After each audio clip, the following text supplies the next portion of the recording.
great? Sean Zattel here with my man, the undefeated number one ranked WBC contender. Now the time is coming for young Bruce Carrington fighting for the WBC interim featherweight title. Bruce, man, before we get to everything and Mateus Heita and everything going on in the division, how does that feel? How fighting at Madison Square Garden? It's an interim title, but Mhm. it's the WBC, it's the green belt, it's the world Mhm. title. How's that feel, man? Man, it feels great. It feels amazing to be able to get this opportunity because it's one step closer to the world title. As long as I'm continuing to progress to get to that shot, that's like I'm happy, and I feel like this is the last step. This is the last step. I feel I feel great for multiple reasons. Just fighting on in Hulu Theater. It's my home. You know what I'm saying? It's my home. I'm just fighting on Top Rank, and I think this may be the last showing for on ESPN for Top Rank. And but just to end it off with a bang, to for me to just send it off is very cool to really think about. But I'm just really excited for this opportunity.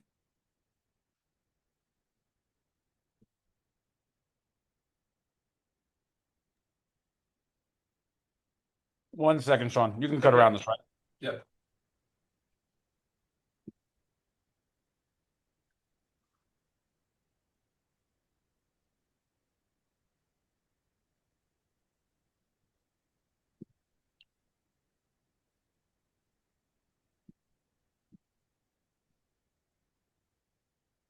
Wonder what happened. His internet was good. No, it was probably overheating. The phone it happened earlier. Okay.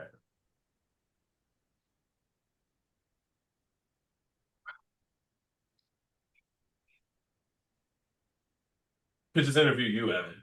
You could just tell us about Bruce's fight. Listen, I'm a hell of a podcast. I'm a multi-time podcast guest myself. There So you go. beautiful. Go ahead, Bob. Cool. Just letting it settle back in. But yeah, Bruce is training out in Vegas, so he's getting some phone overheating problems. But you were just talking about being excited for the opportunity of fighting at the Garden. And Yeah, and it's always exciting fighting at the Garden. It's home, and but this time it's for the WBC interim. Like I said before, it's that one step closer. So I'm planning on putting on a and excuse me, emphatic performance, and to continue to show why I deserve this title shot. To shut all these doubters down. well, man, I know I'm pretty sure you saw it on Twitter when the fight's announced. I'm like, why is the number 13 guy fighting the number one? The number one guy makes sense, right? You Mhm. earned your spot. No diss to Namibia's Mateus Heita, who's an undefeated top 15 featherweight. But I said that, and then apparently another brunch boxing shared an interview with the matchmaker at Top Rank explaining, hey, we went through the rankings, couldn't get anyone to agree. Exactly. So I understand the business, Bruce, but at the same time, the fans, they're gonna be like, why is Bruce fighting this fighter that we've never heard of, and is ranked just outside the top 10? What do you want to say to the fans about the matchup itself? I mean, to be honest, man, this matchup is still going to be great on its own. I feel Mateus Heita, he's highly ranked for a reason. He's in the top 15 for a reason. He's undefeated. Granted, you may not have heard of him, but that doesn't mean he's unknown. Like a lot of guys didn't know about Espinoza before he fought Robesi Ramirez, and look what happened. Granted, that's not going to happen with me, but but I'm just saying, like, there's a lot of guys that come out the woodworks that you don't know that have been training all of their life for this moment right here. And I'm 100% sure he's going to come out with his best. And I can't wait for this showdown. And, but I'm going to continue to show why I am just levels above everybody in my weight division. And if it looks easy, it's just because of the testament of my hard work, not because the lack of the type of fighter he is. Because he's been able to get rid of all of the guys that he's been able to get rid of that's been standing in front of him. And you can't blame him for that. What do you think of him? It's not easy to get tape on him on YouTube. What do you think of him? Have you been able to study him? How do you think he stacks up to Sagawa? To be honest, I feel like Sagawa is a little more awkward. Yeah, he's still pretty solid, a pretty solid fighter. I like his uses of the jab. You know, he has pretty good, pretty decent defense with his shoulder roll approach. You know, I wouldn't, you know, I feel like where he lacks in speed, he has pretty decent timing, and I'm acknowledging certain strengths that he has to be able to take advantage of certain things and watch out for other things as well. But I genuinely just don't believe that he has enough to beat a guy like me. But that's I can say that with any of the guys in my division, including all of the champions. So, you know, um, I definitely believe that he's a formidable opponent, though. So with that being said, since it's an interim title and it's an undefeated fighter, but not a big name or anything like that, does it fully feel like you're fighting for the title, or does it feel like a step towards that? To be honest, my mind has always been just a step toward whoever I was going to fight, you know, for this interim title. It was always just going to be a step toward the world title. Even if because I was interested in fighting Carlos Castro, that deal went, you know, didn't go through. You know, I wanted to get a bigger name, but as you've seen, like these guys don't want to fight me, bro. So it is what it is. But I just want to just have my opportunity to fight for this and then fight for the world title. It was always just going to be a step up. One thing I notice in sports, not just boxing, but athletes, they're saying my superpower is this, like their go-to quality. Mhm. What's your superpower, Bruce? I think my superpower is my ability to adjust. My ability to adjust. A lot of people can't adjust on the fly. For me, I can adjust pretty well and pretty fast. And whether if it's fighting in the inside, being a boxer puncher, being on my toes, and mixing it up simultaneously all at once, I feel like I can do it all. And I feel most boxers don't have that capability. Just because I got okay, cool, I got you again. Yeah, yeah.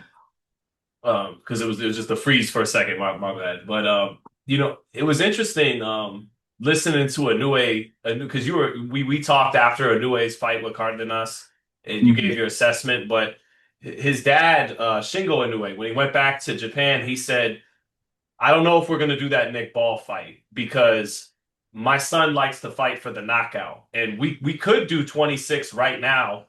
If he would agree to just box and move and outpoint these featherweights. But I know how my son is. He wants to knock people out. So since that's how he wants to fight, we got to take our time going to 26. What do you think of that assessment from Papa Inoue? And do and second part to that question, Bruce. What if he were to fight you the way he's like that style that his dad's talking about that he prefers, the way he fought Cardenas? Mhm. How would it look if he fights you in that style? So to your first question, his dad just knows that he's not ready. And I don't know if he'll ever be ready, to be honest, because it's not just about the fighting style.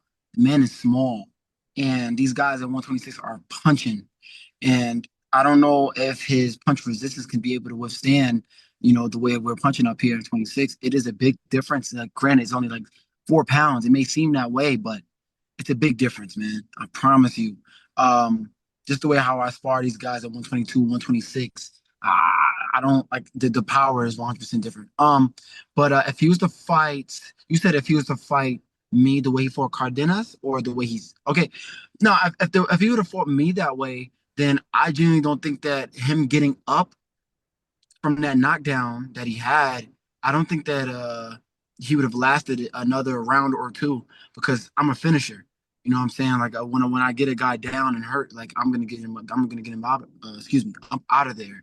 And when me and him fight, or if me and him was to ever fight, it will be like just bombs. Just we were just throwing, but it'll be very tactical, very very tactical type of fight.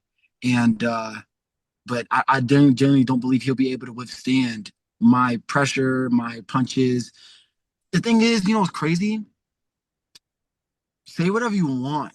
But me, I have an eye. I have a real eye for this game. Cardenas had certain momentum to where he could be able to beat Inoue. He had the knockdown going for him, right? But then Cardenas just started to go haymakers. Inoue started to respect his power a little bit and started to fight on the back foot for a little bit. And Inoue never likes to fight on the back foot. He never really likes to fight like that. He likes to fight on the front foot. And when Cardenas would throw his punches and combinations together, it would kind of like freeze Inoue from time to time. If you are able to maintain that level of respect, you'll be able to have your way with Inoue.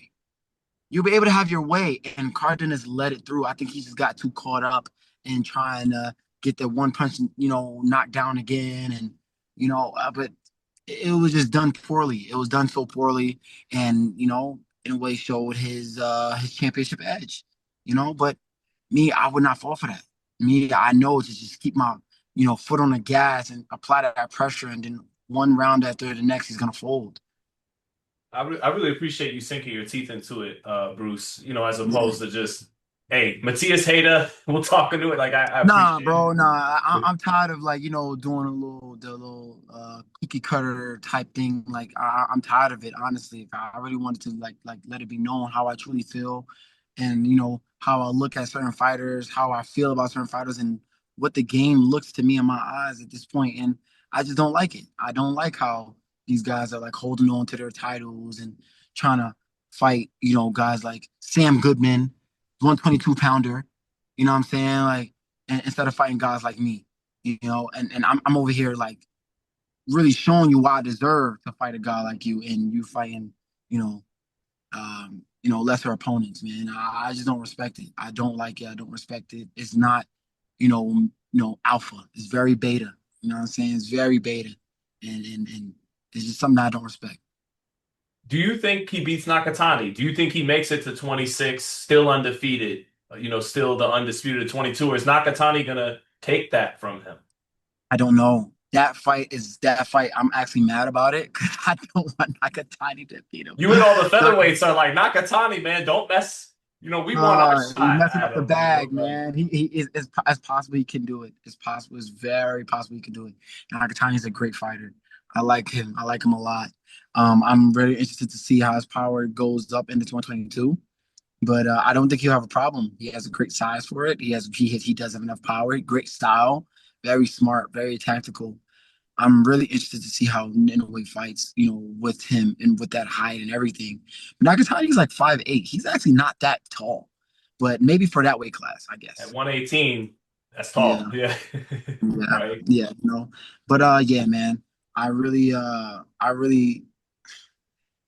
it's gonna be a tough fight. It's gonna be a tough fight, very interesting. But I still want Inoue to win so he can, continue to, build his interest in moving up to 126. I gotta close on you. I don't want to close on Kana. I want to close on Bruce Carrington. If you win Yeah. this fight, that would mean let's just say hypothetically, Fulton Foster, they're staying at 30. The champion's not, Fulton's not coming back to 26, win or lose.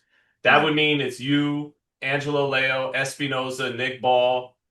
Give who obviously you're gonna have you at one, but Mm. give me rank the four belt holders, and then lastly on that, the part two is give me if it's up to you, you beat Hayda. What's next? Plot out the course. Top Okay. four, and then plot out the course, and we out of here. Thank you, Bruce. All right, so me, yeah, like you said, one and everything, but I do believe that it's kind of like it's teetering between Espinoza and Nick Ball for me. I feel like Nick Ball, he knows how to perfectly use his size in terms of him being small to his advantage and being a bully. But then also with Espinoza, he is that anomaly of a guy to where he's just such a tall featherweight, and he's such a problem with that. So it's kind of like neck and neck. But I think on a business side, I have to give it to Nick Ball just because he probably would be the most lucrative fighter in the division, and then Espinoza, and then Angelo Leo for sure. And then to your second question, to map it out, I would love to, being that we're locked in more so on the WBC side, with the interim title coming up. I would love to fight the winner of Ray Vargas and Carlos Castro to fight for the world title, and then we could unify any which way. We could, any, many, money, more. It don't matter. I want to be able to unify and then become one of the best to ever do it in featherweight division. Hey, Bruce, thank you for your time, man. We're getting to the fun part now. The Yes, prospect sir. stuff's done. The contender stuff's done. Yeah, Now it's time for some yeah. fun. So Yes, definitely, 100%. I'm excited. Thank you for your time, bro. God bless you. See you in New York. Thank you for having me, man. Thanks, man.